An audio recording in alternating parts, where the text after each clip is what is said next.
Hydraulics and pneumatics और आज का चैप्टर है pressure and it's measurement. Second chapter है ही प्रेशर एंड इट्स मेजरमेंट। मतलब कि प्रेशर क्या होता है सबसे पहले तो, और उसको कैसे मेजर किया जा सकता है, कैसे आप उसको मेजर कर सकते हैं।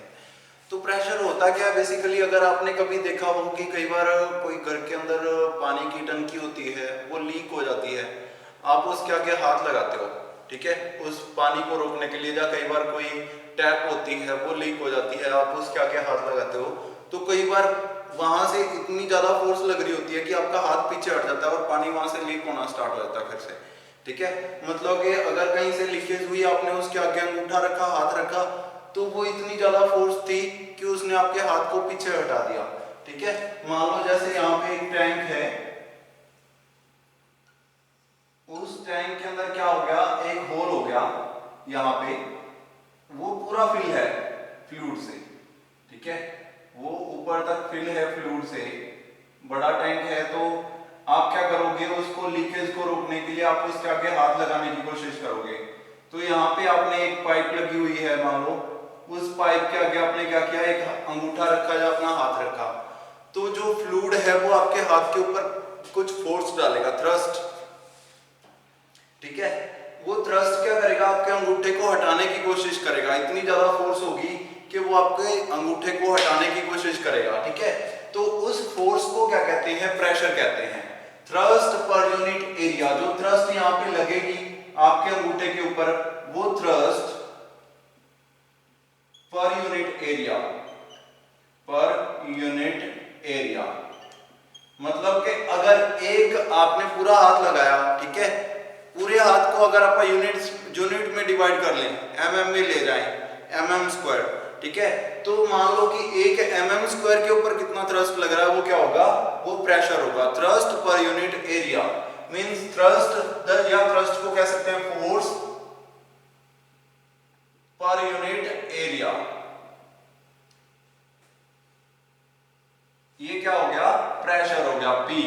Pressure is equal to force per unit area या थ्रस्ट पर यूनिट एरिया। जो थ्रस्ट आपके हाथ के ऊपर लग रही है, जो आपके हाथ को हटाने की कोशिश कर रही है, ठीक है, तो उसको आप ऐसे डिनोट कर सकते हैं। नेक्स्ट देखो, प्रेशर होता क्या है, डेफिनेशन आ जाती है, व्हाट इज प्रेशर। तो डेफिनेशन सेम ही है, यही जो मैंने आपको लिखवा दी पहले से, उसी को थ्रस्ट कहते हैं, ठीक है। थ्रस्ट क्या होता है, यहां से फिर से लिख देता हूं मैं इसको।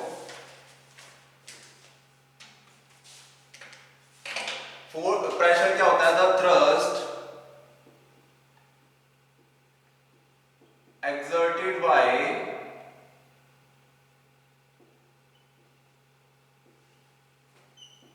fluid पर on the surface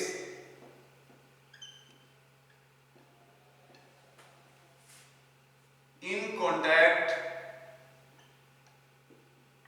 with it। यहां पे पर यूनिट एरिया लिखना था अपन ने, वो रह गया the thrust exerted by fluid पर यूनिट एरिया। यहां पे लिखेंगे पर unit area on the surface, उसके बाद लिखेंगे on the surface in contact with it. अगर ये मेरा हाथ जो है वो सरफेस है, या ये जो इसकी तली है ये सरफेस है, इसके ऊपर जितना थ्रस्ट लग रहा है, अब देखो आपके हाथ के ऊपर इतना थ्रस्ट लग रहा था, तो इट मींस सभी दीवारों के ऊपर सेम थ्रस्ट लग रहा होगा। तो सभी दीवारों के ऊपर, सभी बॉल्स के ऊपर सेम थ्रस्ट लग रहा है, तो इट मींस वो थ्रस्ट कितना है उसको आप क्या कह सकते हैं, अगर यूनिट्स के अंदर कैलकुलेट कर दें। अगर ये 6 मीटर है, 6 मीटर लॉन्ग है और 6 मीटर ही इसकी चौड़ाई है, तो इसको अगर आप यूनिट में कन्वर्ट कर दें, मतलब कि मीटर स्क्वायर के अंदर, ठीक है, 1 मीटर स्क्वायर चादर जो इसकी तली बनाने के लिए यूज हुई है, उसके ऊपर कितनी फोर्स लग रही है, उसको आप क्या कहेंगे, प्रेशर कहेंगे, ठीक है। Pressure per unit area is known as, thrust per unit area is known as pressure. Formula मैंने आपको बता दिया, फोर्स या थ्रस्ट डिवाइडेड बाय एरिया, ठीक है, ये हो गया प्रेशर का फॉर्मूला, प्रेशर, ठीक है। ऐसे आप प्रेशर कैलकुलेट कर सकते हैं। अब प्रेशर के अंदर क्या क्या चीजें होती हैं, सबसे पहले आता है यूनिट। यूनिट क्या है, आपको फोर्स जैसे कि किलोग्राम, सॉरी फोर्स जैसे कि वेट एक फोर्स है, तो फोर्स को आप किससे कैलकुलेट करते हैं? न्यूटन से। वेट को न्यूटन से कैलकुलेट करते हैं ना, तो ये हो गया न्यूटन। और एरिया को किससे करते हैं? Metre square. तो फार्मूला क्या बन गया, सॉरी यूनिट क्या बन गई? यूनिट हो गई इसकी न्यूटन पर मीटर स्क्वायर। ठीक है, जब भी आप प्रेशर कैलकुलेट करेंगे वो न्यूटन पर मीटर स्क्वायर में करेंगे। या एक और सीजीएस यूनिट सिस्टम होता है, सीजीएस यूनिट सिस्टम, इसके अंदर इसको मापते हैं डायन पर सेंटीमीटर स्क्वायर। ये फार्मूला होता है अकॉर्डिंग टू सीजीएस यूनिट। ठीक है, ऐसा ही यूनिट के अंदर आप न्यूटन पर मीटर स्क्वायर में ही मापते हैं। आप इसको ज्यादा इसी में पढ़ेंगे, ऐसा ही यूनिट के अंदर, ऐसा ही यूनिट। ठीक है, इसी के अंदर पढ़ेंगे। और डाइन को के अंदर भी आप इसको कैलकुलेट कर सकते हैं। ठीक है, तो ये हो गया प्रेशर की डेफिनेशन।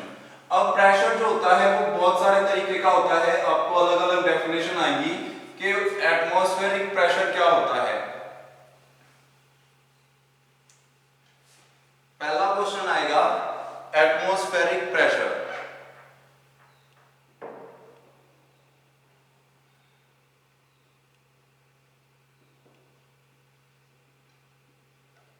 क्वेश्चन आएगा एटमॉस्फेरिक प्रेशर क्या होता है। ठीक है, तो एटमॉस्फेरिक प्रेशर कौन सा होता है? जो प्रेशर एटमॉस्फेयर ने लगाया है अपनी किसी भी बॉडी के ऊपर, तो the force exerted by atmosphere, सीधा सीधा सा। ठीक है, तो द फोर्स, ज्यादा लिख सकता हूं, the pressure caused by atmosphere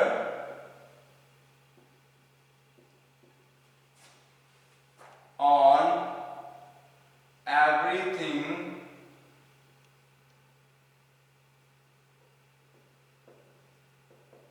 in contact with it, contact with it। जितनी भी चीजें एटमॉस्फेयर के साथ कांटेक्ट में है तो एटमॉस्फेयर उनके ऊपर प्रेशर डाल रहा है। अब मेरे ऊपर, यहाँ पे मैं खड़ा हूं तो मेरे ऊपर एटमॉस्फेरिक प्रेशर डल रहा है, चारों तरफ से जो एयर है मेरे ऊपर, जितना भी एयर का कॉलम है वो मेरे ऊपर फोर्स डाल रहा है मेरे को यहाँ पे स्टेबल रखने के लिए। ठीक है, तो अगर आपने देखा होगा कई बार जो स्पेस में जाते हैं, ठीक है, स्पेस ट्रेवल करते हैं, वो क्या करते हैं, एक सूट पहन के जाते हैं अपने ऊपर पूरा कवर करके। ठीक है, उस सूट का रीजन क्या होता है, उसको पहनने का कारण क्या होता है? क्योंकि वहां पे उतना प्रेशर नहीं है यहाँ पे धरती के ऊपर जितना प्रेशर है। ठीक है, धरती इतना प्रेशर आपके ऊपर लगा रही है, जो एटमॉस्फेयर जो अर्थ का है वो बहुत ज्यादा है, जिसके कारण जब आप एटमॉस्फेयर में जाते हो तो आपका शरीर जो है वो फूलना शुरू हो जाता है। और जो आपके छोटे छोटे होल्स होते हैं पूरे फेस, पूरी बॉडी के ऊपर, ठीक है, जिसके जरिए पसीना बाहर निकलता है, उसमें से ब्लड निकलना स्टार्ट हो जाता है अगर आप सही से प्रिकॉशन करके नहीं जाओगे। तो ये क्या होता है? एटमॉस्फेरिक प्रेशर होता है। इसको अगर आपने कैलकुलेट करना है तो कैसे किया जा सकता है? Pressure of atmosphere is equal to H into rho into g. ठीक है, H क्या है? हेड या height of column, height HIGHT, height of column of air above, जिसके जो उसके ऊपर, यहां से अबव के आगे यही छोड़ देता हूं मैं इसको। जिस भी चीज के लिए कैलकुलेट करना है, अगर मेरे लिए कैलकुलेट करना तो मेरे ऊपर हाइट कितनी है एटमॉस्फेयर की। ठीक है, एटमॉस्फेयर मेरे ऊपर कितना है उसकी हाइट को कैसे लिखते हैं? h से। और रो क्या है इसकी? डेंसिटी, डेंसिटी ऑफ जो भी एयर है आपके ऊपर, जो फ्लूइड है। ठीक है, जी क्या है? Gravity, gravitational force. ठीक है, ये कितनी रहती है? 9.81 कांस्टेंट रहती है। ठीक है, तो ये सारी चीजें होती हैं। ऐसे आप इसकी इंटेंसिटी को कैलकुलेट कर सकते हो। किसी भी प्रेशर की इंटेंसिटी कैलकुलेट करनी है, बेसिकली उसका फार्मूला ही ये है, H into rho into g. ठीक है, H क्या है? हाइट, हेड, इसको हेड बोल सकते हो, इसको हाइट बोल सकते हो। ठीक है, एटमॉस्फेरिक प्रेशर के बारे में पता चल गया आप लोगों को। अब ध्यान दो, जितनी भी चीजें एनवायरनमेंट के अंदर है, अपनी धरती के ऊपर है, उन सभी के ऊपर प्रेशर तो लग ही रहा है, ठीक है। ये सिंपल प्रेशर का फार्मूला भी यही होता है। एटमॉस्फेरिक प्रेशर के अंदर एटमॉस्फेयर की हाइट आ जाएगी और उसकी डेंसिटी आ जाएगी। अगर कोई और प्रेशर लग रहा है, वाटर का प्रेशर लग रहा है, तो वाटर कितनी ऊंचाई तक है, आप पानी के नीचे हो तो अपने आपके ऊपर कितनी ऊंचाई तक वाटर का कॉलम है, ठीक है, उतना हाइट इनटू वाटर की डेंसिटी कितनी है इनटू ग्रेविटी, वो सारी आपके ऊपर इफेक्ट डालेगी, आपको कंप्रेस कर देगी, ठीक है। आपने देखा होगा समुद्र के अंदर आप 200 मीटर 300 मीटर तक जा सकते हैं, उसके नीचे नहीं जा सकते, क्योंकि वो कहते हैं इसके नीचे आपको कंप्रेस कर देगा, जो लिक्विड है वाटर है वो इतनी ज्यादा फोर्स के साथ आपके ऊपर दबाव डालेगा, ठीक है। तो ये सारी चीजें होती हैं क्योंकि जो हाइट है वाटर की वो बढ़ती जाती है, हेड बढ़ता जाता है, जिसके कारण प्रेशर आपके ऊपर बढ़ता जाता है। अब नेक्स्ट आप ध्यान देते हैं कि एटमॉस्फेरिक प्रेशर, मैंने आपको एक टर्म बोली बहुत ही इंपॉर्टेंट है, हर चीज के ऊपर एटमॉस्फेयर प्रेशर डाल रहा होता है। तो अब ध्यान दो कि अगर हर चीज के ऊपर एटमॉस्फेयर प्रेशर डाल रहा है, तो आपने मान लो कहीं पे आपने कोई प्रेशर गेज यूज की, प्रेशर गेज जैसे कि आपने एयर फिल करवाई किसी टायर के अंदर या किसी भी चीज के अंदर, एयर फिल करवाने के बाद आपको उसको प्रेशर को चेक करते हो। अब ध्यान दो वहां पे एक चीज गलत हो रही होती है, जो उसको मापने के लिए आपने यूज किया है इंस्ट्रूमेंट, वो जीरो पे होता है। लेकिन मैंने आपको बताया कि एटमॉस्फेयर हर चीज के ऊपर प्रेशर डाल रहा है, इट मींस अब वहां पे जो प्रेशर एटमॉस्फेयर का था उसको जीरो मान लिया गया है पहले ही। वहीं पे गलती कर दी ना, अगर वो जाके कहीं किसी और दुनिया पे जाके या कहीं और बाहर जाके धरती से आप उसका प्रेशर चेक करें, तो ऑब्वियस है वो प्रेशर ज्यादा मिलेगा आपको अकॉर्डिंग टू यहाँ पे धरती के ऊपर जितना मिला है, ठीक है।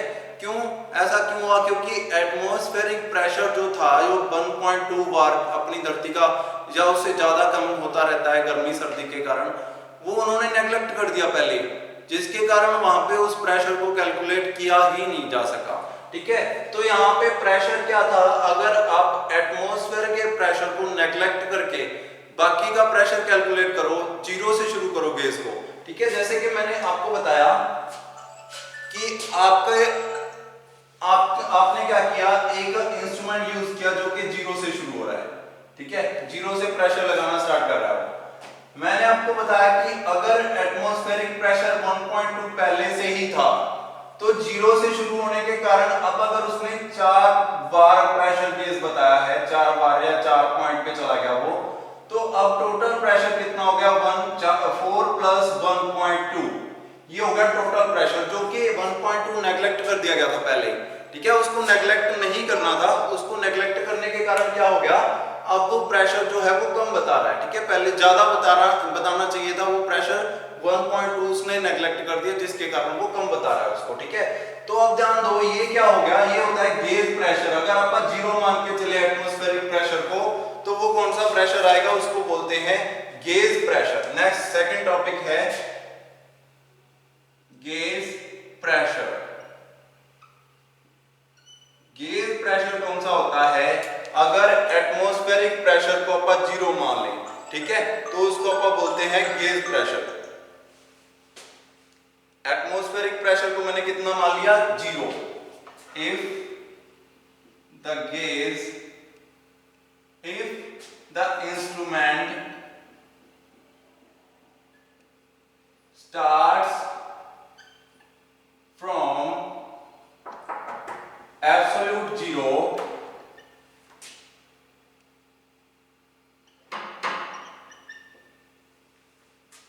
ठीक है। तो यहाँ पे अपन नेक्स्ट जो टॉपिक है वो नेक्स्ट लेक्चर के अंदर करेंगे।